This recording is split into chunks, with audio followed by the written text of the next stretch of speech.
PM news, দাবিদারি নয়, ভুয়ো খবরও নয়, চেপে রাখা সত্যের খোঁজে। নিউজটি নিবেদন করছেন সাবিউল্লাহ হোমিও চিকিৎসালয়, পলিহাট পুরাতন সবজি বাজার, জেএন মেডিকেল হল, পলিহাট বাজার।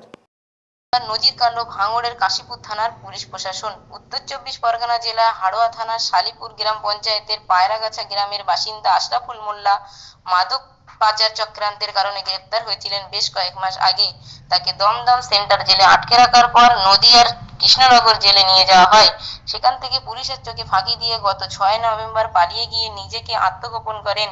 শনিবার সন্ধ্যায় কাশীপুর থানার পুলিশ আসামিকে তার এক আত্মীয়র বাড়ি থেকে উদ্ধার করে। আজ বারুইপুর কোর্টে তাকে পাঠানো হয়। সাবস্ক্রাইব করুন আমাদের চ্যানেলটি, পাশের বেল আইকনে ক্লিক করে অ্যাক্টিভ থাকুন আর লাইক কমেন্ট শেয়ার করতে